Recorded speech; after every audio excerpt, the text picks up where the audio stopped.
Environmental scanning क्यों करते हैं, हम लोगों ने समझा था ना, क्यों करते हैं environmental scanning? So that we can find out the opportunities and threats affecting our business for the purpose of taking strategic decisions, right? यही समझा था हम लोगों ने। एक बार रीड कर रही हूँ। Organisational environment consist of both external and internal factors. ठीक है मैम, हम लोग देख चुके हैं ये। Environment must be scanned so as to determine development and forecast of factors that will influence organizational success। मतलब क्यों हम एनवायरमेंट को स्कैन करना चाहते हैं? ताकि हम डेवलपमेंट कर सके अपने बिजनेस ऑर्गेनाइजेशन का, एंड फोरकास्ट द फैक्टर्स, उन फैक्टर्स को फोरकास्ट कर सके जो आगे इन्फ्लुएंस कर सकते हैं हमारी ऑर्गेनाइजेशनल सक्सेस को। ठीक है।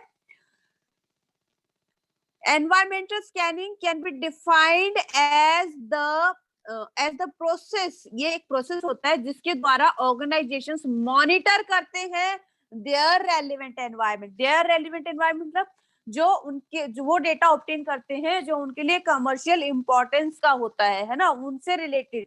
Okay, their relevant environment to identify opportunities and threats. उसमें से वो अपने लिए अपॉर्चुनिटीज ढूंढते हैं, थ्रेट्स फाइंड आउट करते हैं ताकि वो पहले से ही उसके लिए प्रिपेयर कर सकें। Affective their business for the purpose of taking strategic decisions. ठीक है, हम लोग इसको बहुत अच्छे से समझ चुके हैं।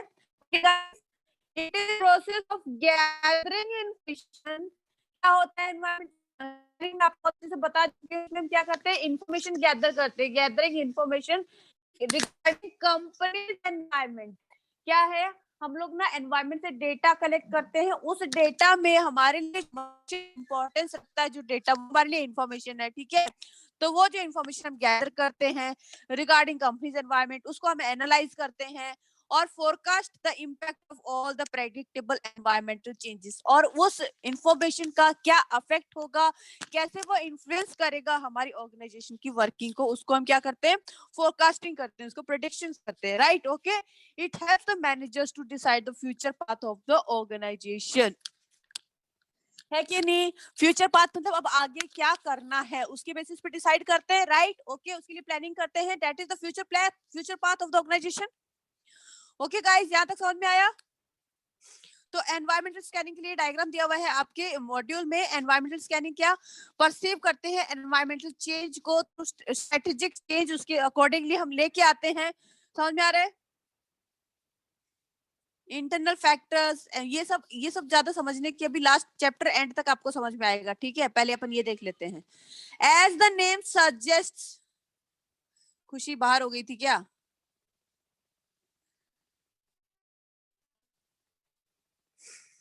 As the name suggests, इसका नाम environmental scanning must identify the threats and opportunities existing in the environment। बस यही है पूरे environmental scanning का सार।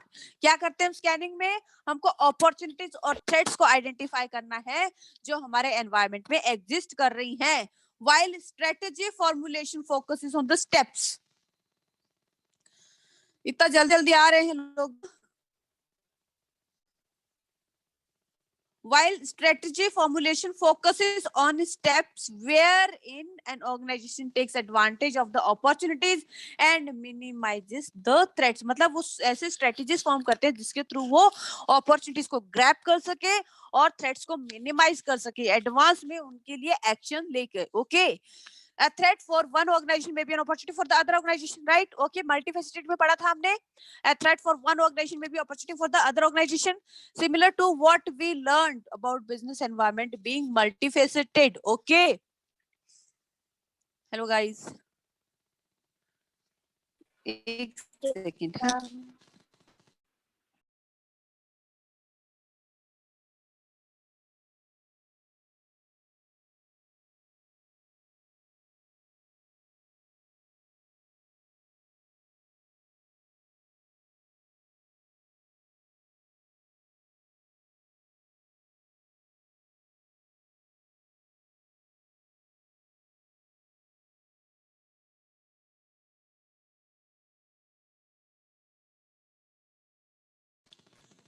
चलो कॉल लग रहा है इम्पोर्टेंट, चलो ठीक है। Environment scanning shall bring out some of the very interesting aspects of the environment. कौन से interesting aspects हैं समझते हैं. The factors which are an outcome of environmental scanning are. environmental scanning हो गई, उसमें से 4 चीजें निकल के आएंगी. आप जब environmental scanning करोगे, environmental scanning है ना, तो उसमें से 4 फैक्टर्स निकल के आएंगे. इवेंट्स, ट्रेंड्स, इश्यूज और एक्सपेक्टेशंस. इस पे एमसीक्यू आ सकता है. Okay, it is important. ठीक है बेटा. तो एनवायरमेंटल स्कैनिंग के थ्रू हम लोग 4 फैक्टर्स निकल के आते हैं. ठीक है. अब ये इवेंट्स क्या होते हैं मैम? एनवायरमेंट स्कैनिंग के थ्रू हमको इवेंट्स का पता चलता है. इवेंट्स क्या होते हैं? Are important in the specific occurrences taking place in different environmental sectors. क्या बोला ma'am? Are important and specific occurrences. कुछ ऐसी घटनाएं हो रही हैं हमारे आसपास के वातावरण एनवायरमेंटल सेक्टर्स में, उनको क्या इवेंट्स बोलते हैं. इवेंट्स सर्टेन अपने ये इंटरनल एनवायरनमेंट में भी हो सकता है और एक्सटर्नल एनवायरनमेंट में भी हो सकता है. कुछ ऐसी घटनाएं हो रही हैं जिसका असर पड़ेगा. लाइक कोरोना एक इवेंट, कोरोना एक था जिसके चलते बहुत कुछ ट्रेंड में आ गया. मास्क, सैनिटाइजर, दूरी, 2 गज दूरी. Are you getting? समझ में आ रहा है? समझ में आ रहा है? इवेंट्स मतलब कुछ specific occurrences taking place in the environmental sectors. They may be internal और they may be external. Okay, are you getting? समझ में आया इवेंट्स क्या होता है? दे आर इंपॉर्टेंट क्यों बोला है? बिकॉज हमने स्कैनिंग की. हम स्कैनिंग क्यों की? ताकि we can identify the opportunities and threats affecting our business, है ना, for the purpose of taking the strategic decisions. Okay guys, तो जब हमने स्कैनिंग की तो उसके बाद हमारे पास 4 फैक्टर्स आते हैं. इवेंट्स, क्या घटनाएं हो रही हैं एनवायरनमेंट में, है ना, क्या स्पेसिफिक अकरेंसेस हो रहे हैं एनवायरनमेंट में. समझ में आ रहा है? certain happenings, these happenings may be in internal और external environment, जो हमारे ऑर्गेनाइजेशन की वर्किंग पे डायरेक्टली इन्फ्लुएंस करता है. ट्रेंड्स मैम, जो इवेंट्स हुई है ना, उसकी वजह से कुछ ट्रेंड में आ गया है. समझ में आ रहा? कुछ ट्रेंड चल पड़ा है.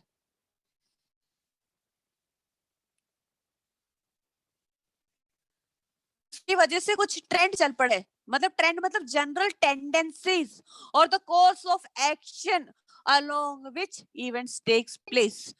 ट्रेंड को अगर हम डिफाइन करेंगे तो क्या होता है? ट्रेंड क्या हो जाता है? ट्रेंड किसको बोलते हैं? मतलब एक ही सब लोग फॉलो करने लग जाए तो वो ट्रेंड बन जाता है कि नहीं? डिस्ट्रेस जीन्स है कि नहीं? पहले कोई पहनता तो बोले फटी हुई है, लेकिन अब क्या हाई सोसाइटी के लोग पहनते हैं तो हर कोई वुड प्रिफर्स. कॉस्टली भी आती है. Are you getting? तो वो ट्रेंड बन गया है. Are you getting? समझ में आ रहा है? कोरोना आया, corona was a event. Okay, corona was an event happening in the environment. Natural event था ना. उसके बाद उसकी वजह से ट्रेंड में आया क्या? सैनिटाइजर है, मास्क है, ये सब ट्रेंड में आ गया. बहुत सारी चीजें ट्रेंड में आ गई. ऑनलाइन टीचिंग, ये ट्रेंड बन गया. ट्रेंड मतलब ग्रुपिंग ऑफ सिमिलर और related events that tends to move in a given direction. ठीक है, समझ में आ रहा है? कंज्यूमर बिहेवियर जो चेंज हो जाता है. टेक्नोलॉजी यूज को अगर हम पकड़ लेते हैं, समझ में आ रहा है? कोई फैशन चॉइस है जो हम पकड़ लेते हैं, वो ट्रेंड होता है. मतलब ग्रुपिंग ऑफ सिमिलर या रिलेटेड इवेंट्स. ओके गाइस, समझ में आया यहाँ पे? अब ये जो ट्रेंड चल रहे हैं ना, इसकी वजह से कुछ इशू हो जाते हैं. इशू मतलब कंसर्न्स. ये इवेंट्स और ट्रेंड्स की वजह से कुछ प्रॉब्लम्स हो जाती हैं, कुछ इश्यूज हो जाती हैं. समझ आ रहा है? इन इश्यूज का पता लगाना, ये क्या कंसर्न्स हैं, क्या. तो identifying an emerging issue is more difficult. Emerging मतलब जो भी आए नहीं है, उभर रहे हैं, जो दिक्कतें आ रही हैं. क्या दिक्कतें? कोरोना आया, बाहर निकलना बंद कर दिया, ये क्या था? ट्रेंड था. सैनिटाइजर यूज करें, क्या ट्रेंड है कि नहीं? मास्क पहनने, क्या है? ट्रेंड है. अब उनकी वजह से कुछ नुकसान भी हो रहे हैं, कुछ इश्यूज भी हो रहे हैं. समझ में आ रहा है? लोगों के वैल्यू शिफ्ट चेंज हो रहे हैं, कल्चरल चेंजेस आ रहे हैं. Are you getting? ये कोरोना एग्जांपल नहीं था, कल्चरल चेंज है वो, मुझे फैशन था ना, उस पे एप्लीकेबल है ये. ठीक है, ओके. तो कुछ इश्यूज हो गए उसकी वजह से. Are you getting? तो ये जो इवेंट्स हुई, कुछ ट्रेंड्स चले, कुछ इश्यूज हुए उसकी वजह से, उसके बाद कुछ एक्सपेक्टेशंस बन जाती हैं लोगों की। क्या एक्सपेक्टेशंस? क्या एक्सपेक्टेशन? अब कोरोना आया है, सब कुछ एनवायरनमेंट में ऐसा चल रहा है, तो हमारी एक्सपेक्टेशंस है कि भैया हमको ना मतलब इतने गज की दूरी पे बैठाया जाए, आर यू गेटिंग, स्कूल सभी बंद रखे जाए, कोचिंग हमको ऑनलाइन प्रोवाइड की जाए, ये हमारी एक्सपेक्टेशंस है। डिमांड्स, एक्सपेक्टेशन मतलब demands made by the interested groups in the light of their concern for issues.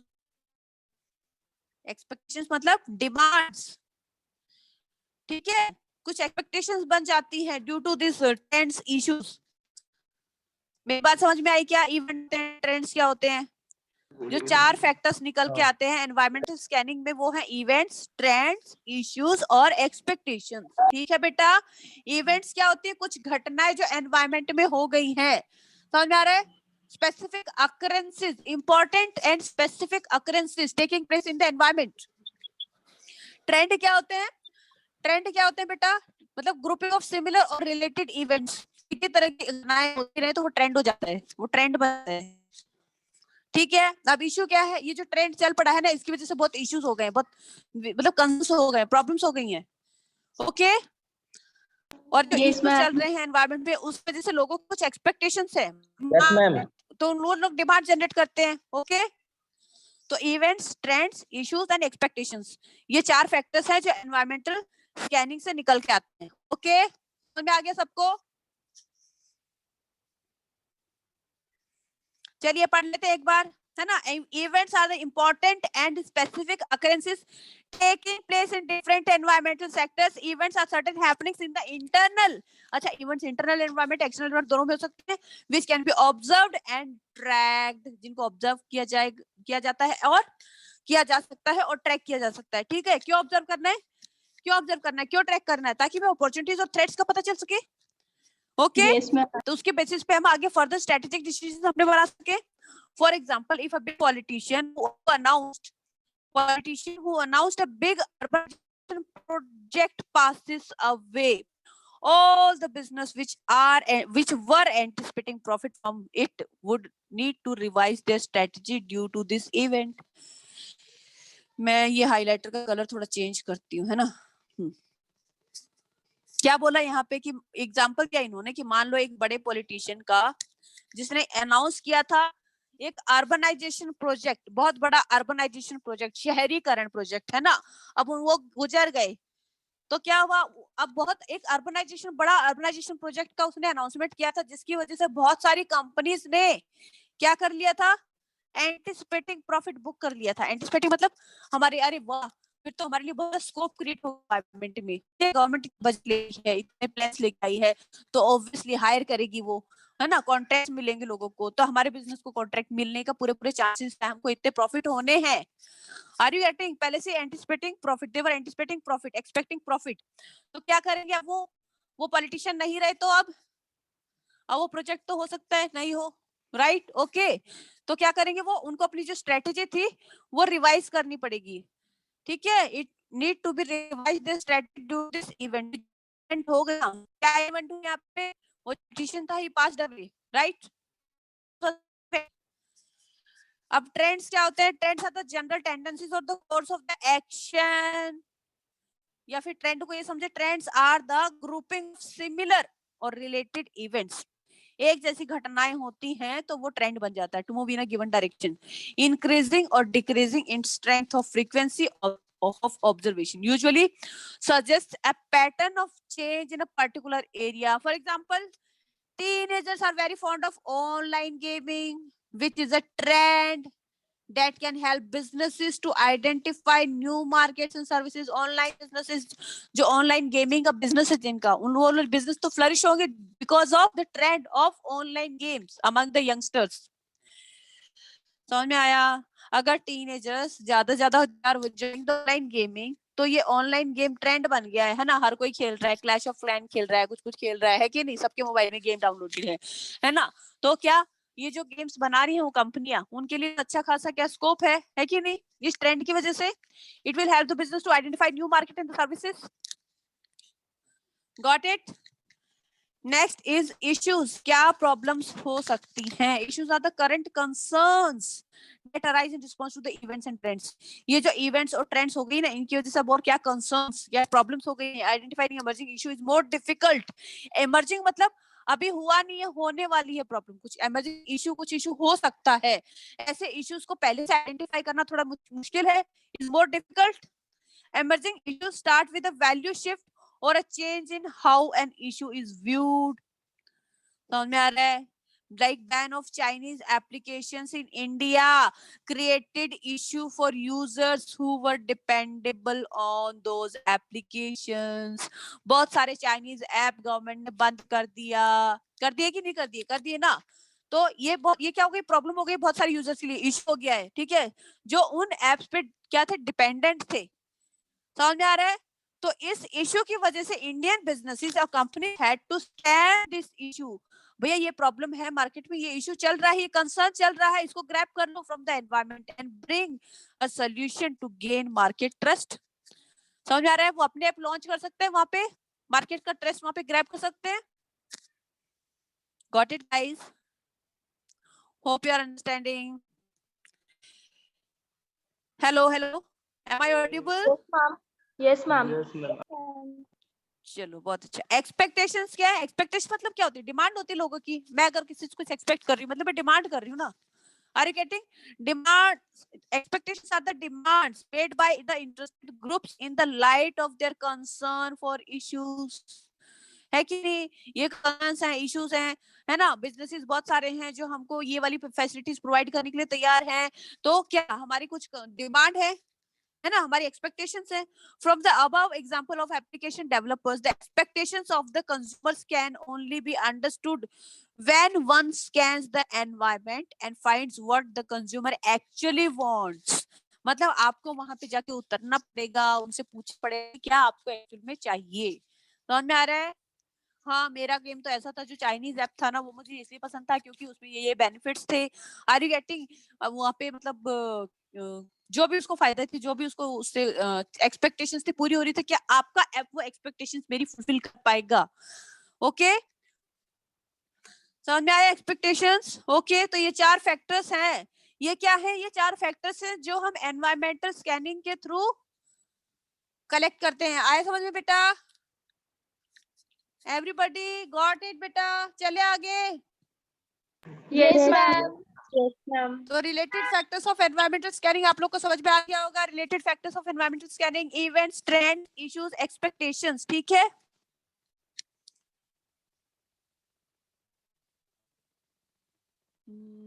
उसके बाद हम लोग स्वॉट एनालिसिस कर चुके हैं। स्ट्रेंथ, वीकनेस, अपॉर्चुनिटी, थ्रेट्स बहुत अच्छे से कर चुके हैं हम लोग कल, है ना? चलिए हम माइक्रो पे आ जाते हैं। माइक्रो किस में था? इंटरनल की external? External.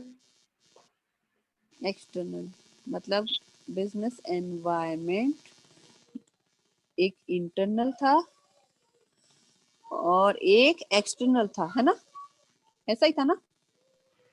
Yes, okay, ma'am. External को फर्दर इन्होंने 2 पार्ट्स में कैटेगराइज कर दिया था, एक इंटरनल। Micro and macro. अरे वाह, जाग रहे हो, very good. Micro and macro. बाकी लोग सो गए। ठीक है, इंटरनल में क्या बताया था मैंने? एक्रोनिम्स कुछ बताया था छोटा सा, VRS कुछ ऐसा बताया था ना? V for value system,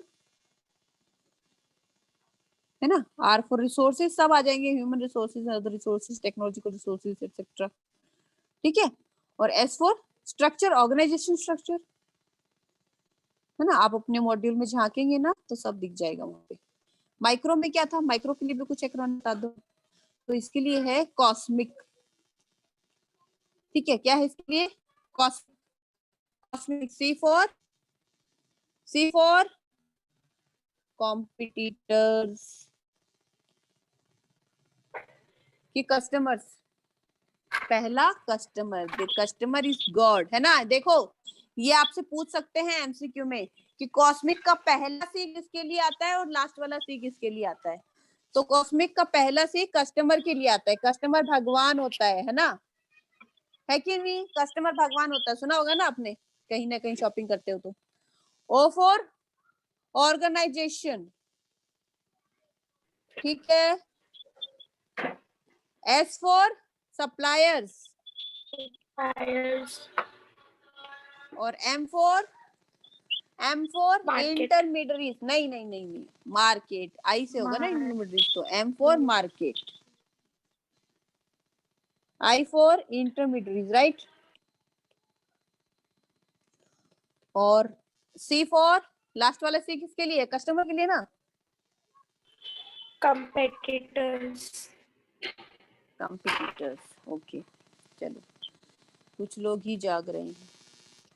macro में क्या आएगा इसके लिए भी बता दो मैम, कोई शॉर्ट फॉर्म. तो इसके लिए आपकी बुक में वैसे पेस्टल भी दिया हुआ है. Pastel, PESTLE, P for political, है ना, पॉलिटिकल इकोनॉमिक. इसका भी एमसीक्यू आता है कि पहला ई और लास्ट वाला ई किसके लिए है. तो पहला ई इकोनॉमिक एनवायरनमेंट के लिए है और लास्ट वाला ई किसके लिए है? नहीं पता मैम. एनवायरमेंट की तो बात ही हो रही है पूरी, है ना. इकोलॉजी,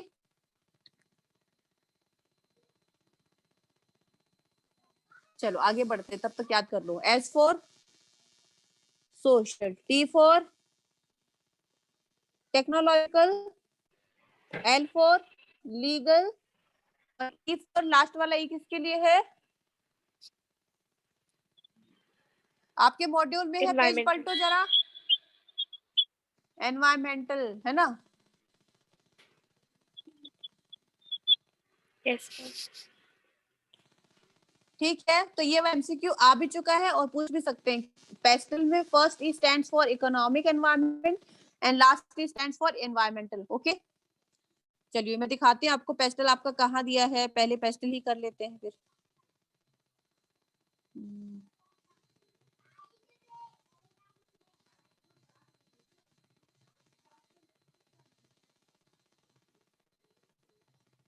आप लोगों ने पढ़ा है जो मैंने होमवर्क दिया था,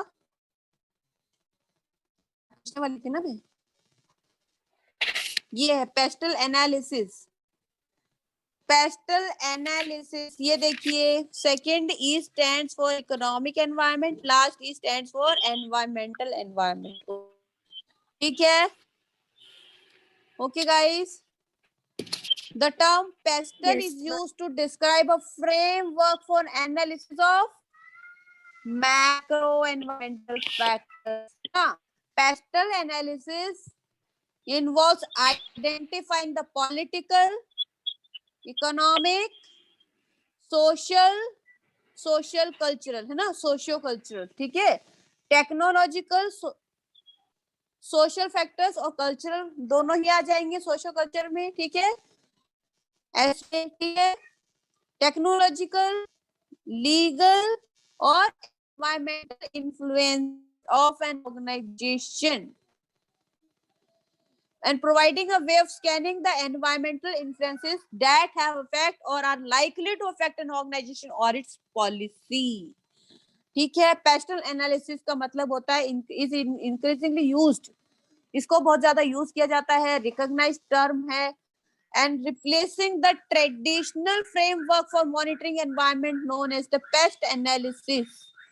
पहले क्या सिर्फ PEST नहीं यूज होता था, और ये एनवायरमेंटल नहीं यूज होता था. ये तो ये क्या था, ये ट्रेडिशनल फ्रेमवर्क था पेस्ट एनालिसिस. अब मॉडर्न कौन सा है? पेस्टल एनालिसिस है. ये एक्रोनिम यूज होता है. ठीक है. आ रहा समझ में? एक बार देख लो ध्यान से. Yes ma'am.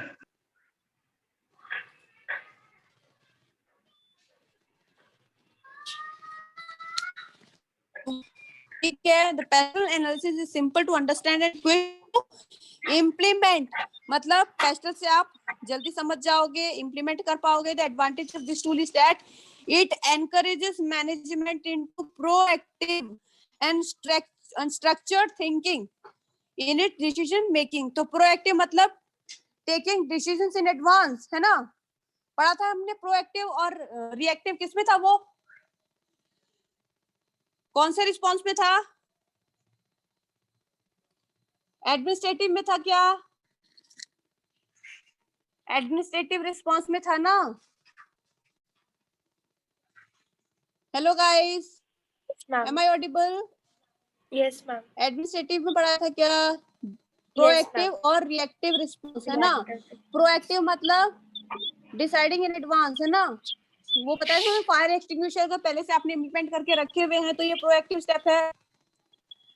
और अगर फायर अकर हो गई है उसके बाद आप क्या फायर ब्रिगेड को बुला रहे हो, तो वो क्या है? रिएक्टिव। ओके, प्रो का मतलब होता है प्रोफेशनल। ओके, तो political pressure groups, NGOs, influential organisations, ये सब पॉलिटिकल में। टेक्नोलॉजिकल में opportunities arising, risk and uncertainties. ठीक है। इकोनॉमिक में prices, savings, level of disposable income. मैंने बता दिया था आपको लेवल ऑफ डिस्पोजेबल इनकम है ना? Legal, business and corporate laws, employment laws. Social, social में क्या है? ट्रेडिशंस, बिलीव्स, लिटरेसी रेट और वैल्यूज। एनवायरमेंटल में, एनवायरमेंटल इन्फ्लुएंसेस में क्या है? Environmental hazards, waste disposal etcetera. चलिए, यहाँ पे इन्होंने मोटा मोटा बताया है कि पेस्टल में political factors are how and to what extent the government intervenes in the economy. कितना इंटरफेरेंस है गवर्नमेंट का। And the activities of business firm. ठीक है, इकोनॉमी में और बिजनेस फर्म की एक्टिविटीज में कितना इंटरफेरेंस है गवर्नमेंट का, ये फैक्ट का पार्ट है। पॉलिटिकल फैक्टर्स में also influence goods and services which the government wants to provide. समझ में आया? पॉलिटिकल फैक्टर्स में also influence goods and services which the government wants to provide or be provided, and those that the government does not want to be provided. Furthermore, governments have great influence on the health, education and infrastructure of a nation. Suppose liquor अगर ban है गुजरात में, क्योंकि government नहीं चाहती ना, उसने उसके लिए वहां पे बैन कर दिया। समझ में आ रहा है? पॉलिटिकल इंटरफेरेंस है ये, तो वहां पे क्या लीकर का बिजनेस फ्लरिश करेगा? नहीं करेगा ना। समझ में आ रहा है? तो गवर्नमेंट का इंटरवेंशन है वहां पे। गेटिंग यू बेटा? तो ये पॉलिटिकल फैक्टर है कि नहीं है? वहां की जो गवर्नमेंट है वो डिसाइड करेगी कि लिकर बैन करना कि नहीं करना। अलग अलग स्टेट्स में अलग अलग लॉ है इसके लिए। Hello hello hello guys, am I Audible?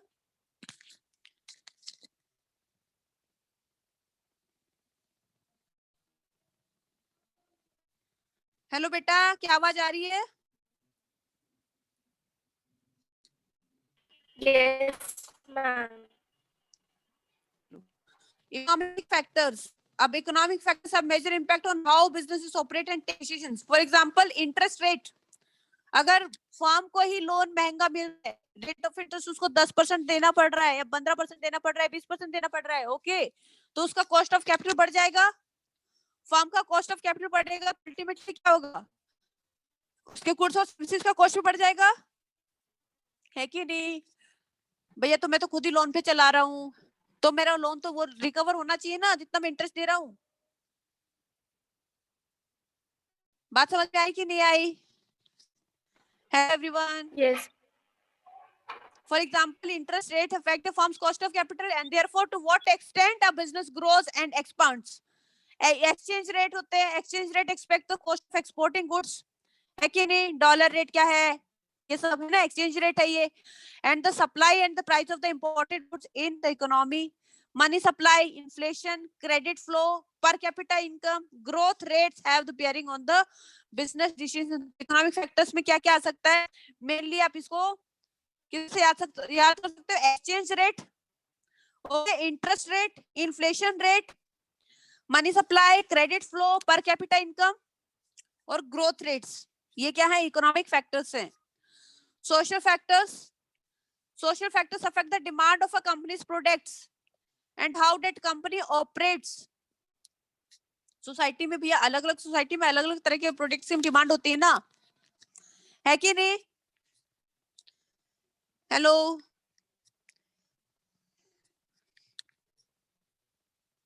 Social factors affect the demand of the companies product, जिस सोसाइटी में जो प्रोडक्ट्स चलते हैं उसी की डिमांड जनरेट होगी तो उसी तरह के बिजनेस फ्लरिश होंगे. Okay. Technological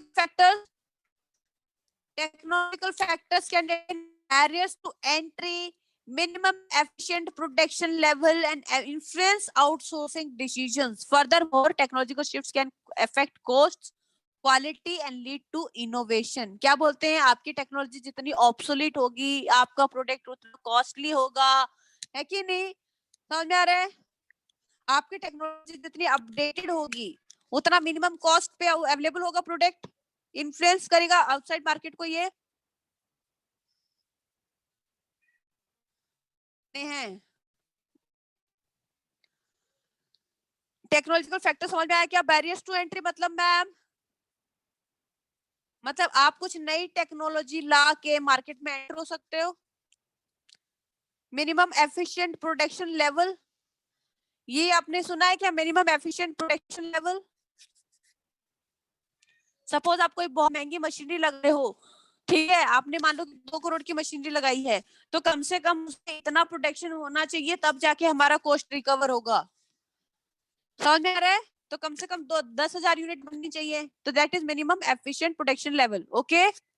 and influence outsourcing decisions. Outsourcing decision मतलब अगर हमारी टेक्नोलॉजी अपडेटेड नहीं है, तो अगर कोई बीपीओ पढ़ा था अपने बिजनेस प्रोसेस आउटसोर्सिंग, तो हम आउटसोर्स कर सकते हैं किसी अच्छी टेक्नोलॉजी फर्म को, कंपनी को. Okay. Furthermore technological shifts can affect cost.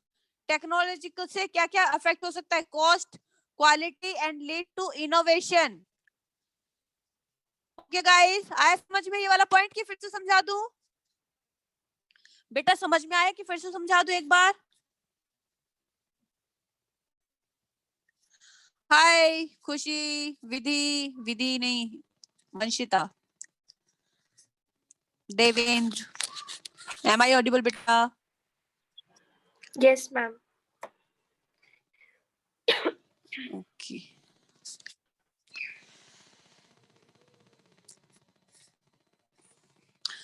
Legal factors कौन से हैं? Legal factors affect how a company operates, its costs and the demands for its